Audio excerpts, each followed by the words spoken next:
Un poco de la historia de Fermín, de cómo Dios te alcanzó. Yo lo puse en un blog hablando de ti, que uno, es bien raro que Dios salve a un músico de tu nivel. Jesús dice que es más fácil que un camello entre por el ojo de una aguja que un rico entre al reino de los cielos. Entonces son pocos los que se convierten, y los que se convierten son pocos los que tienen un caminar espiritual digno de seguir. Y de los que tienen un caminar espiritual digno de seguir son pocos los que están en el ministerio. Y de los que están en el ministerio son pocos los que están pastoreando. Qué clavado, tipo. Si hay alguien una clavado, cosa más. Sí. Okay. Y de los que están pastoreando son pocos que están tan centrados. Pero empezamos. Cuéntanos un poquito acerca de cómo llegaste a la fama, cómo se lanzó el proyecto de Control Machete. Muy bien. Bueno, yo soy de Monterrey y siempre me gustó la música desde muy pequeño. Encontré una guitarra en casa de mi abuela, le puse cuerdas y intenté aprender a tocar la guitarra. Entonces siempre me gustó la música. Ya en la universidad, ya alrededor de los 17, 18 años, estaba estudiando medicina y conocí a un amigo que era hijo de un amigo de mi papá. Se fue a vivir a mi casa, estudiaba medicina junto conmigo, era de Laredo, Texas, y le encantaba el rap, era fanático del rap. Yo en ese momento no me encantaba el rap, no lo conocía mucho, y él me empezó a enseñar algunos discos de rap, y de repente escuché que había rap en español, y lo escuché y dije, pues yo puedo hacer eso, y hice unas canciones, y desde esa época siempre quise que la gente cantara mis canciones. O sea, era algo que tenía como un sueño, una meta. O sea, un día me gustaría que la gente pudiera cantar mis canciones, ¿no? Cuéntanos, ¿cuál fue el primer así éxito de Control Machete? El primer éxito de Control Machete, bueno, de repente formamos este grupo que en realidad era una especie de proyecto, porque cada uno de los integrantes de Control Machete tenía su propio grupo, y hicimos este proyecto que se llamaba Control Machete y mandamos algunas canciones a una disquera. La disquera se interesó, nos firmó solamente teniendo como 5 o 6 canciones, nos firmó y hicimos un disco. Y en la época en que estábamos grabando el disco, o sea, en medio de la grabación, hicimos una canción que se llamaba Comprendes Méndez. Y desde que la escuchó la disquera, desde que la escuchamos nosotros, esta canción tiene algo. O sea, simplemente yo creo que es la canción más conocida hasta la fecha de Control Machete. Sí. Yo creo que es la canción más conocida. Y listo, empezó a tocarla un DJ en la Ciudad de México, en una radio alternativa, y empezó a generarse. En Monterrey nos tocaba un cuate que tenía un programa de radio en esa época, y empezó a tocar la canción, y de repente nos hicimos famosos. Ok, entonces estabas viajando por todo Latinoamérica, Europa, Estados Unidos. Sé que en tu conversión tuvo mucho que ver la relación con tu ahora esposa, en ese entonces novia. Tere, cuéntanos un poco de tu relación con ella, de cómo se conocieron, cómo empezó la relación.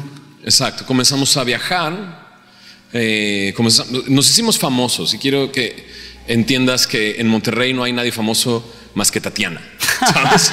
Entonces Tatiana es la única famosa, y de repente ser famoso en una ciudad donde solo Tatiana es famosa, creó una presión, por lo menos en mí, ¿no? Una presión de tratar de alejarme de la gente, tratar de vivir de noche. Literalmente vivía de noche, y comenzó una vida un poco en este ambiente de simplemente andar de rol. Entonces una noche en un lugar que se llama Bulldog, es un bar en la Ciudad de México, estábamos ahí nosotros nada más, y entró Saúl, el de Caifanes, ¿no? Entonces fue así de, órale, ahí está Saúl de Caifanes, ¿no? Entonces hay que conocerlo, Entonces fuimos y le dijeron a él, no, pues ahí están unos chavitos de Control Machete que te quieren conocer, y nos acercamos, y entre la gente que iba con él iba Tere, ¿no? Y ahí la conocí, a la que ahorita, el día de hoy, es mi esposa. Y ella trabajó todo el tiempo en la televisión. Ella trabajaba en Telehit, hacía producción, Y entonces la conocí ahí y después comencé a verla en diferentes lugares porque trabajando en Telehit pues nos iba a entrevistar en algún momento. Entonces la volví a ver en Acapulco y comenzamos una relación, ella y yo. Un amor acapulqueño. Amor acapulqueño. Amor acapulqueño, sí. Comenzamos una relación y de repente los domingos la veía extraña, ¿no? Rara en las tardes y era así de ¿a dónde fuiste? ¿O qué te fumaste? ¿O qué onda? ¿No? Y me decía, pues fui a la iglesia, ¿no? Y me dijo, soy cristiana. Y le dije, pues yo soy Fermín. Porque no había algo que entendiera qué significaba el cristianismo en esa época. Yo crecí en una familia tradicional, crecí en una escuela religiosa, ¿no? De catolicismo. Y era todo lo que yo sabía acerca de Dios a través de eso. Entonces ella me dice que venía de la iglesia y entonces yo empiezo a hacerle las preguntas que toda persona no cristiana le hace a un cristiano, ¿no? Entonces ustedes no creen en la Virgen, no creen en los santos, nosotros sí. Y ella no me trató de responder nada, me regaló una Biblia, ¿no?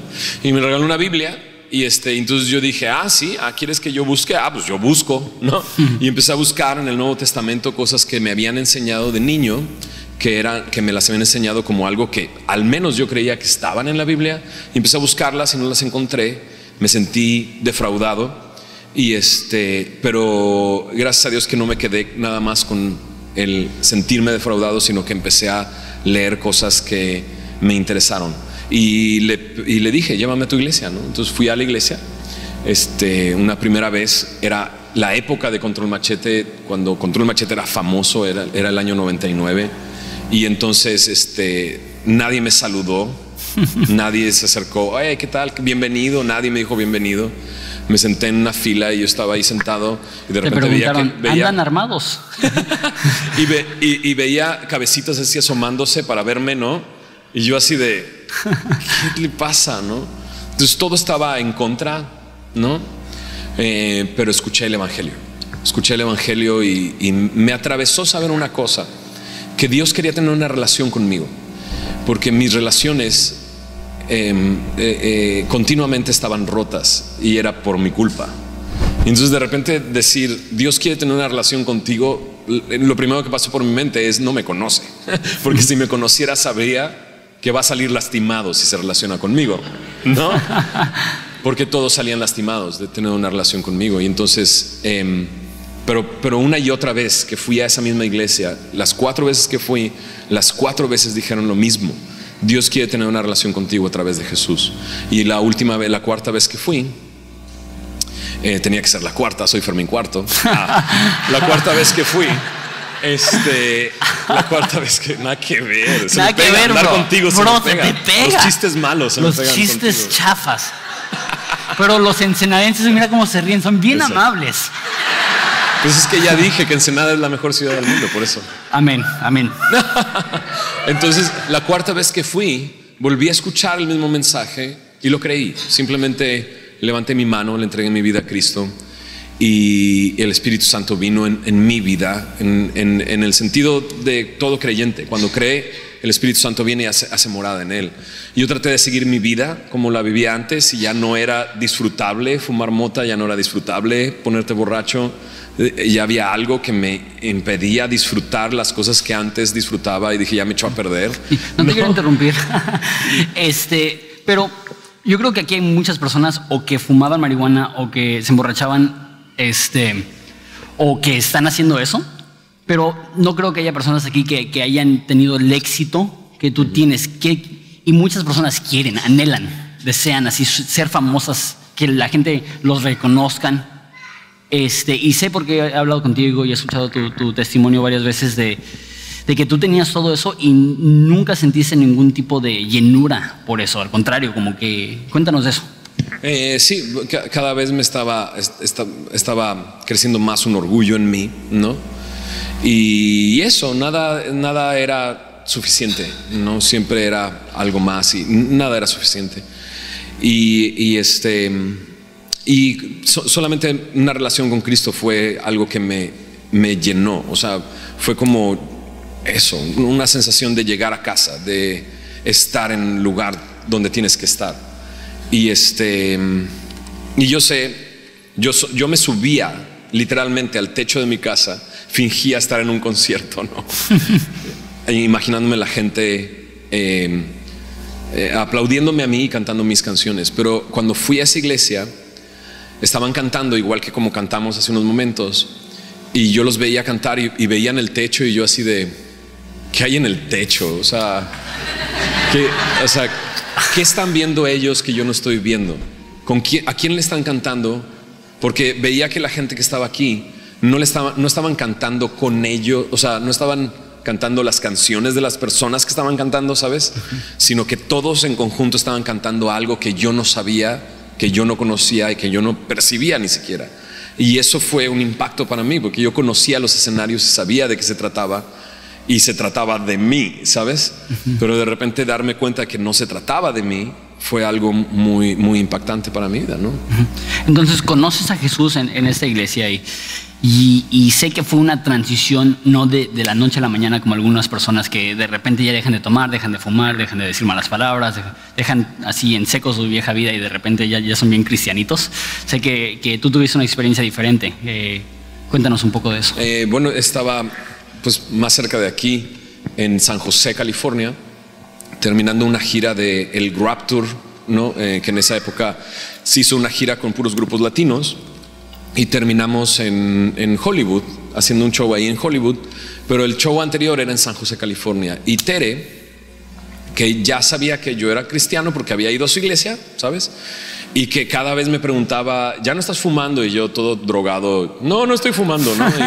Y le mentía, ¿no? Y yo decía, cuando llegue allá me arreglo. O sea, no lo disfrutaba ya como lo disfrutaba antes, pero seguía encadenado. Para mí fue una imagen muy clara. El que se droga como que vuela, es como su rollo, ¿no? Por eso quiero agarrar el vuelo. No, precisamente. Okay, perfecto. Okay. Pero esa canción, bueno, es otra historia. Estoy bien mal, perdóname, bro. Pero tiene que ver, definitivamente tiene que ver. Te voy a decir por qué. Porque el marihuano siempre es eso, ¿no? Uy, vamos a volar, ¿no? Y ese rollo. Y por eso siempre hay referencias de eso cuando alguien está pensando en eso, ¿no? En la droga, ¿no? Pero de repente para mí fue muy, muy clara la imagen, que según yo estaba volando, pero en realidad nada más estaba dando círculos con una cadena que me tenía atrapado. Entonces realmente no tenía libertad, realmente estaba encadenado, estaba encarcelado. Por eso en muchas de mis canciones utilizo esa imagen. Estaba yo encadenado, era yo el que estaba siendo controlado. No, yo no controlaba nada, me estaban controlando. Y los vicios me tenían así. Entonces la imagen era muy clara para mí, así. O sea, estaba dando nada más círculos sin moverme de un solo lugar, y según yo era libre, ¿no? Pero ahí en San José, California, fui por ella al aeropuerto. Desde el momento en que me vio y me cachó. Fue así como, tú sigues en lo mismo, ¿no? Y me quebré. O sea, fue así de, pues sí, y no puedo dejarlo. Y cuando le dije eso, me dijo, Jesús está dentro de tu corazón. Y yo le dije, ¿y eso qué? ¿No? Él te puede ayudar. Y él tiene muchos problemas en el mundo como para ayudarme a mí. Y me dijo ella, ¿sabes qué? Déjame orar por ti. Y le voy a pedir a Dios que te ayude. Y desde ese momento, ahí sí sucedió. Dios me quitó mi adicción, la sacó de mí. Y cuando me di cuenta que Dios podía alterar la química de mi cuerpo, porque entiendo esto de la adicción es un remanente que se queda dentro de tu cuerpo que te exige volver a drogarte. Y cuando supe que Él pudo meterse en mi cuerpo y sacar la química de mi cuerpo y dejarme libre, entonces yo tengo que conocer a este Jesús. Yo tengo que saber quién es. O sea, si puede hacer eso, ¿qué más puede hacer? Y fue cuando comencé a congregarme. Ok, increíble, bro, increíble. Y yo creo que eso va a ser de mucha ayuda a muchas personas, porque yo creo que lo que yo he visto es que muchos chavos dentro de la iglesia, sí. ¿Te puedo decir algo?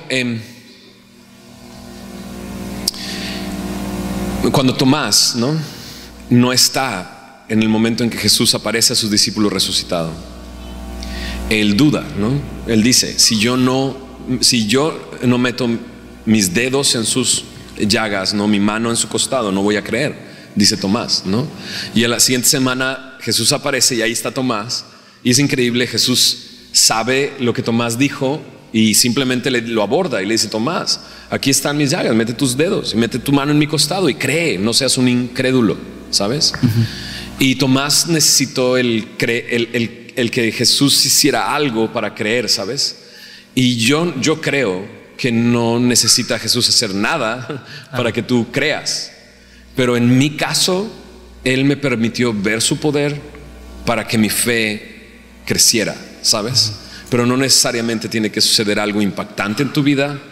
O sea, lo que quiero decir es, a lo mejor tú creciste en la iglesia toda la vida, ¿no? Y dices: no, pues yo no tengo un testimonio como ese, ¿no? Mi vida es bien aburrida, ¿no? Así todo.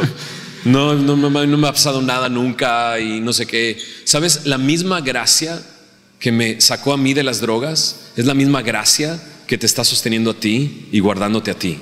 ¿Sí se entiende? Sí. ¿Se entiende? O sea, no necesita suceder algo espectacular para que creas. Lo que ya sucedió fue que Jesús murió en la cruz del Calvario, claro, por tus pecados. Claro. Y eso es sorprendente, y eso, claro, es increíble. Eso y fue real, y fue cierto. No es una leyenda, es histórico. Y Jesús resucitó al tercer día, ¿no? Cuando los demás le pidieron una señal a Jesús. Ya estoy enseñando, mira. Sí. Cuando los demás grábalo, lo pasamos mañana. Cuando le pidieron una señal, Jesús dijo: no, señal no se va a dar, ¿no? Sino solamente la señal de Jonás, ¿no? Y esa es la señal que debemos de creer, que Jesús murió y resucitó por nosotros, y eso es suficiente para hacerlo nuestro Señor y Salvador. Amén.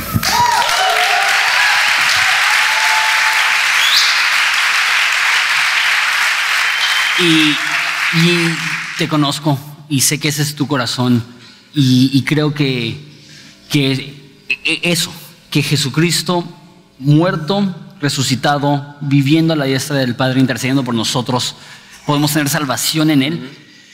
No hay nada que se compara con eso. Eso es suficiente, eso es dulce comunión, y Dios ha sido fiel al darnos eso. Y yo creo que Dios está abriendo los corazones de muchos aquí para que puedan creer en Él. Y muchos que son cristianos que a lo mejor están batallando, que puedan decir: ¿sabes qué? Yo voy a confiar que Dios me va a ayudar a vencer esa adicción, o pornografía, o enojo, o ira, o sexo, o lo que sea. Yo creo que Dios te puede ayudar, pero todo sale de ese concepto: Cristo y este mismo crucificado. Okay. Sé que también hay muchos cristianos, y sé que muchos cristianos jóvenes tienen este anhelo, esa aspiración de estar en el ministerio, de a lo mejor ser líder de jóvenes, o pastor, o plantar una iglesia. Cuéntanos un poquito, en poco tiempo, el viaje que Dios te llevó. Ahora sí, el vuelo. Ya no expliqué eso. Okay, la canción de vuelo tenía que ver con eso. O sea, ahora realmente estaba volando. Ahora realmente ya no había una cadena que me atara. En Cristo realmente eres libre y puedes volar. Entonces, ¿cómo llegué? Porque vas a llegar al cielo. Sí. Algo así dice. Algo así decía. Ok, cuéntanos en unos cuantos minutos la historia de cómo Dios tomó a un recién convertido rapero y lo hizo pastor.